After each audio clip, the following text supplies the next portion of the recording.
છત્રપતિ શિવાજી મહારાજ જીજાબાઈના ઉદરમાં હતો ને, એ માને ખબર નહોતી મારા ઉદરમાં દીકરો છે, પણ એને એટલી તો ખબર જ હતી કે મને ભગવાન દીકરો આપે કે દીકરી આપે, મારું સંતાન રાકું ટેકું ન પાકે, આપને ટેકો દે એવું જ મારું સંતાન થાય. આટલો બાપુ માને પાવર હોવો જોઈએ. અને શિવો બાપુ ઉદરમાં હતો ને, રામાયણ ને ગીતા તો ઓગાળીને પાઈ દીધી હતી. એટલા માટે કહું છું કે બબે બબે પાના વાંચજો મારા બાપ.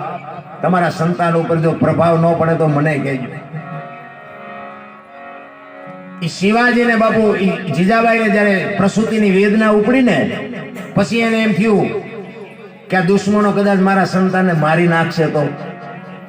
અને પછી બાપુ એ બાઈ ઘોડા ઉપર ચડી ગયો અને પ્રસૂતિની વેદના થયા પછી, વેદના ચાલુ થયા પછી 85 ગૌની મજલ કાપી હતી માં ભગવતી જીજાબાઈ.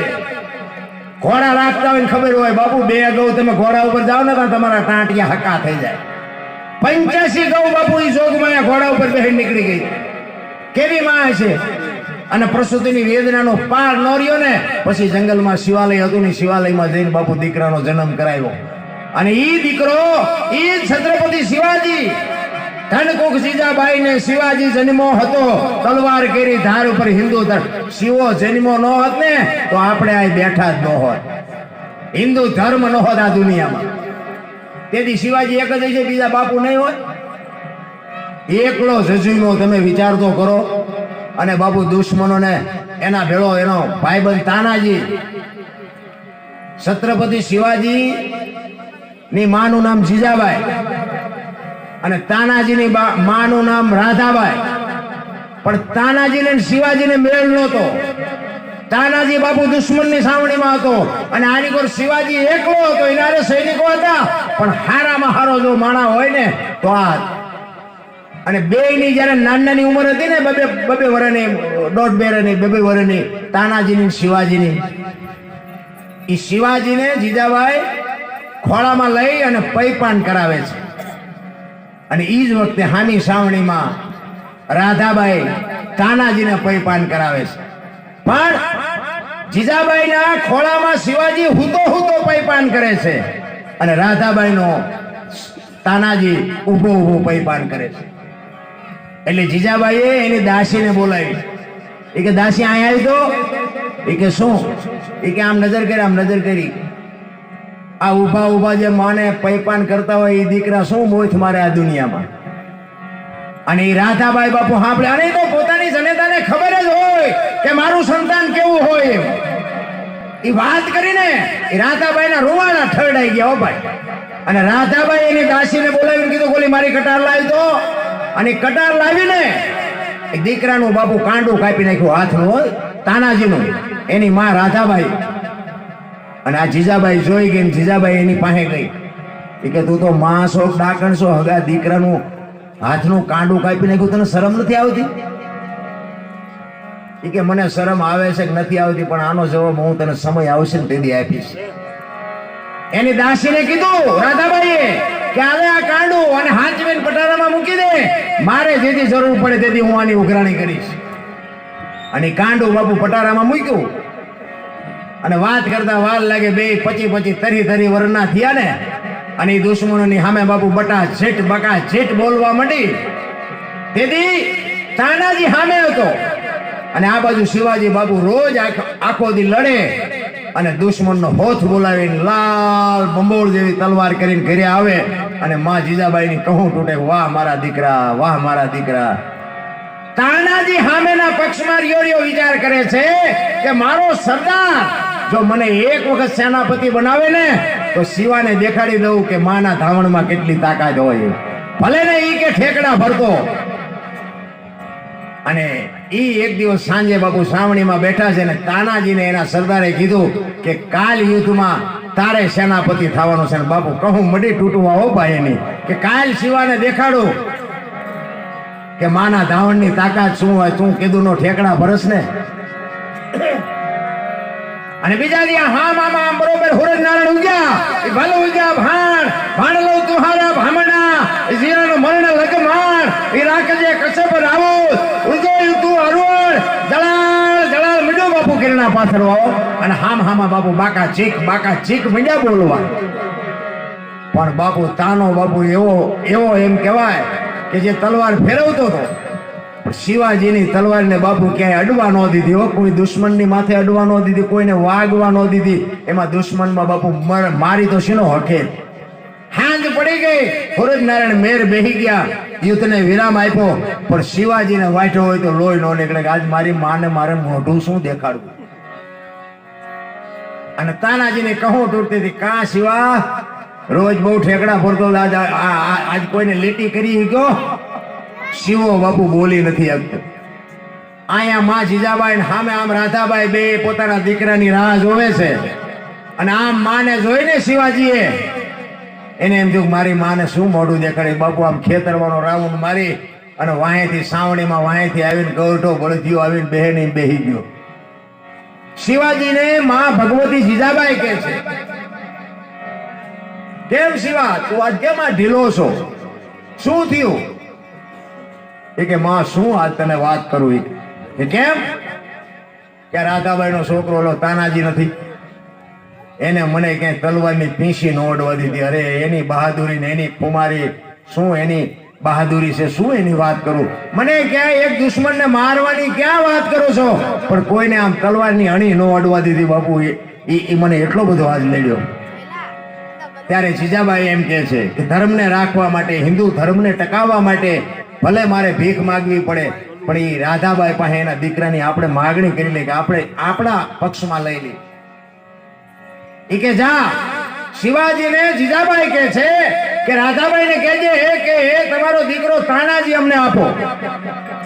શિવાજી ગયો. એ કે મારી માએ કીધું છે તમારા તાનાજીને અમારા પક્ષમાં મોકલો. ત્યારે જીજાબાઈ રાધાબાઈ કીધું કે દીકરો મોકલવામાં મને વાંધો નથી, પણ દીકરા તો માને દેવાય, તને ન દેવાય. તું તો ચારે શું બોલીનું કઈ નક્કી નહીં. માને જો દેવાય ને તો માં પાસે હું કઈક એની પાસે જવાબ માગી શકું. શું થયું? શિવો આવ્યો પાછો અને માને કીધું કે ઈ કે દીકરો આપવામાં વાંધો નથી, પણ ઈ કે માને મોકલ, તારી હારે નહીં. કાંઈ વાંધો નહીં કે દેશ માટે છે ને ધર્મની માટે છે, હું જાઉં એમાં હું. રાધાબાઈ પાસે જઈને જીજાબાઈ બાપુ ખોળો પાથરીને કહે છે કે હું તારા દીકરાની માગણી કરવા આવી છું. તારો દીકરો દે, નકરા હિન્દુ ધર્મ નહીં ટકે અને મારા દીકરાને તારો દીકરો હુજવા નહીં દે.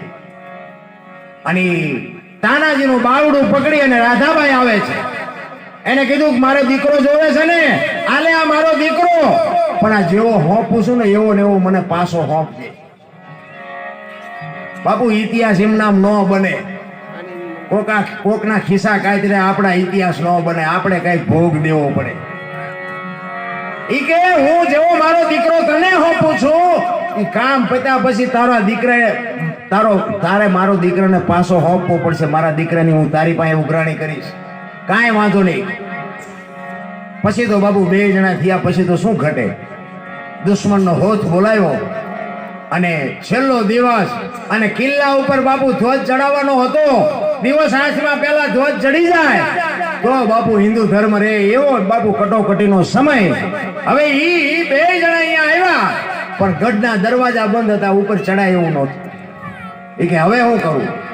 એ કે ગઢના દરવાજા એમ નામ તૂટે નહીં.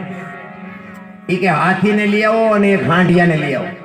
હાંડિયાને ઈ કે આમ દરવાજાની આડે રાખે ને, દરવાજાને ભાલા હોય, ઈ કે હાંડિયાની અહીંયા રાખી અને હાથીનું માથું હાંડિયાને મરાવો એટલે ભાલા ભલે હાંડિયાને વાગે, હાંડિયો ભલે મરી જાય, પણ હાથી બાપુ દરવાજો તોડી નાખશે.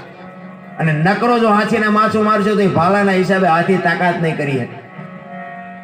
હાથીને લઈ આવ્યા, હાંડિયાને લઈ આવ્યા. અને શિવાજી કહે છે તાનાજીને કે તું હાંડિયો પકડી રાખસ તો હું હાથીને આવવા દઉં, અને કાં તું હાથીને આવવા દે તો હું હાંડિયો પકડીને ઉભો રહું.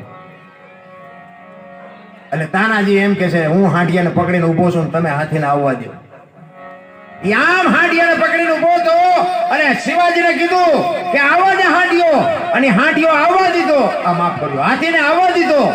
અને આમ ભાલાની અણીઓ અડીને હાંડિયો ઠેકડો મારીને તાનાજીના હાથમાંથી નીકળી ગયો. શું કામ?